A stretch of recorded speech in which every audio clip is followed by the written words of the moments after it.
সোনা বুড়োকে বাসা থেকে বাইরে কোথাও ঘুরতে নিয়ে গেলে মনে হয় যেন একটা খাঁচার পাখিকে কেউ মুক্ত করে দিয়েছে, আর ওর যা ইচ্ছা ও সেটাই করে। নমস্কার বন্ধুরা, welcome back to my another blog. আবার একটি নতুন ব্লগে সবাইকে স্বাগতম জানাচ্ছি। আর আজ সকাল সকালই আমি সোনা বুড়ো আর সোনা বুড়োর পিসি বেরিয়ে পড়েছিলাম। যাচ্ছিলাম ওর পিসিকে ডক্টর দেখাতে। আর গিয়ে তো ডক্টরদের তো একই তালবাহানা, ওরা যদি বলে 11টায় আসবে 12টায়, এভাবে কিন্তু আমরা 3 থেকে 3.5 ঘন্টা শুধু ডক্টরের দেওয়া টেস্টগুলো করানোর জন্য বসেছিলাম। আর এই এতক্ষণ সোনা বুড়োকে সামলানো তো খুবই মুশকিল, সে তো এখানে সব ওলটপালট করে দিচ্ছিল। আর এখানে একটা রুম করা ছিল, সোফার রুম, সেখানে গিয়ে কিন্তু আমার তো ভালো লাগছিল না, ঘুম আসছিল, আমি একটু শুয়েছিলাম। আর ওখানে সোনা বুড়ো তো আবার আমার ঘুমানো দেখতেই পারে না, যেই না দেখছে আমি ওখানে একটু শুয়ে আছি, ও কিন্তু দিব্যি চলে গেছে, গিয়ে আমার ওইখানে উঠে আমাকে পুরো উঠিয়ে দিচ্ছে। আর এই ডায়াগনস্টিক সেন্টারে যেতে যেতে ওকে তো ওইখানকার সবাই চেনে, আর সবাই খুব আদর যত্নও করে। আর ও তো ওইখানে গেলে নিজেকে রাজা মনে করে, যা ইচ্ছে তাই করবে, আর এত জোরে জোরে চিল্লাবে সবাই মানে অতিষ্ঠ হয়ে যাবে। তারপর ডক্টর দেখে বাড়ি আসার পরে বিকালে গিয়েছিলাম আমি পড়াতে। সোনা বুড়োকে রেখে যাচ্ছিলাম, কিন্তু ওর পিসি আবার রিপোর্ট আনতে গিয়েছিল, তাই সোনা বুড়োও ওদের সঙ্গে গেল। আর গিয়ে ওরা সবাই মিলে পার্কে ঘুরতে গিয়েছিল। আর আমি তো বাসায় বসে খুবই টেনশন করছিলাম যে কোথায় গেল, এতক্ষণ আসছে না। আর সোনা বুড়োর পিসি আর ওর দিদিরা বেশ মজা করে ঘুরে বেড়াচ্ছিল।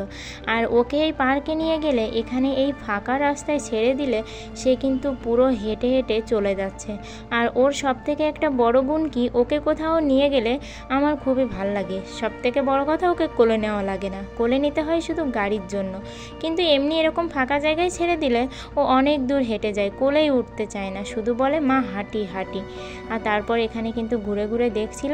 আর এই পার্কটাতে শহীদ মিনার আছে, আর কিছু গাছপালা আছে, আর বড় একটা পুকুর আছে। আর পুকুরে যে এত বড় বড় মাছ আছে, না দেখলেই মিস করবেন। আর এটা হচ্ছে খুলনার হাদিস পার্ক। সোনা বুড়ো অবশ্য আগেও গেছে এই পার্কে, কিন্তু কখনো এভাবে ওর ঘোরা হয়নি। আর এখানে ও তো হেঁটে হেঁটে চলে যাচ্ছিল, কারণ এখানে কিন্তু অনেক ছোট বাচ্চারাও এসেছিল। আর তাদেরকে দেখে যে তারা খেলা করছে, তাহলে সোনা বুড়ো খেলা না করলে হয়? ও দিব্যি এইদিকে ফিরে ফিরে একটু রিয়াকশান দিচ্ছে আর চলে যাচ্ছে। আর সোনা বুড়ো কিন্তু বাইরে ঘুরতে খুব পছন্দ করে, মানে ও বাসার থেকে যদি কোথাও একটু বেরোতে পারে তাহলে মনে হয় যেন ও অনেকটা শান্তি পায়। আর বাসায় যেই আসবে তার সঙ্গেই ও বেরিয়ে পড়বে, যে আসুক না কেন তার সঙ্গেই ও চলে যেতে চাইবে, ওকে কিছুতেই ধরে রাখা যায় না। আর এখানে গিয়ে তো পুরো ও আত্মহারা হয়ে গেছে, মানে আনন্দে ও যে কী করবে সেটাও বুঝতে পারছে না। আর এখানে সবাই যায় একটু আড্ডা দেওয়ার জন্য। আমিও আগে অনেক গেছি, মানে যখন প্রথম বিয়ে হয়েছিল প্রায় সময় এই পার্কটাতে ঘুরতে যেতাম। আর গিয়ে এখানে এই পুকুরে তো বড় বড় মাছ ছিল, এই মাছগুলোকে মুড়ি খাওয়াতাম। আর সোনা বুড়ো এখানে এই বাচ্চাগুলোর সঙ্গে বেশ মজা নিচ্ছিল, ওরা যা যা করছিল ও ঠিক তাই করার চেষ্টা করছিল। আর 1 নম্বরের নকলবাজ, মানে কি বলবো, সোনা বুড়ো যে এতটা নকল করতে জানে, সত্যি আপনারা ওর সামনাসামনি না আসলে বুঝতেই পারবেন না। আর বিয়ের প্রথম যাওয়া হতো অবশ্যই, কিন্তু এখন আর সেভাবে যাওয়াই হয় না।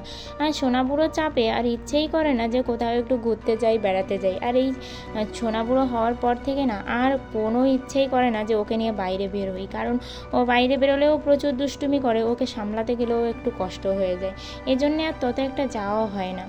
আর এখানে ও ওদের সঙ্গে এই যে বাচ্চাগুলো শুয়ে পড়ছিল, আর ও কিন্তু তার দেখা দেখি ও এখানে এরকম শুয়ে শুয়ে একটু বসে বসে মজা নিচ্ছিল। তারপর ওরা অনেকক্ষণ ঘুরছিল, আর আমি তো বাসায় বসে বসে খুবই টেনশন করছিলাম। এদিক থেকে আমার ফোনটাও ওরা নিয়ে গেছে, আমি কাউকে কল করতে পারছি না। তারপর ওরা এই যে এখন কিন্তু ওরা বাসায় আসবে বলে পার্ক থেকে বেরিয়ে পড়ছে। আর ও কিন্তু দিব্যি কারোর কোলে উঠিনি, এই এতক্ষণের ভিডিও দেখালাম, ও কিন্তু একবারের জন্য ও কোলে উঠিনি, ও হেঁটেই যাচ্ছে। আর ও এখানে গিয়ে ভীষণ খুশি। আর ওর এই খুশি দেখে সত্যিই ভাবছি যে আসলে ওকে নিয়েও আমারও একটু ঘুরতে যাওয়া উচিত, কিন্তু এই যে এত কাজের ফাঁকে আর যাওয়াই হয় না। আর আপনারা সবাই কিন্তু বেশি বেশি করে আমার সোনা বুড়োর ভিডিওগুলো দেখবেন, আর অবশ্যই একটু বেশি বেশি করে সাপোর্ট করবেন। ওর দুষ্টু মিষ্টি ভিডিওগুলো যদি আপনাদের ভালো লেগে থাকে তবে অবশ্যই লাইক করে কমেন্টে আপনাদের ব্যক্তিগত মতামত জানাবেন। আর আমার চ্যানেলটি সাবস্ক্রাইব করে পাশের ঘন্টাটি বাজিয়ে রাখবেন। সবাই ভালো থাকবেন, সুস্থ থাকবেন।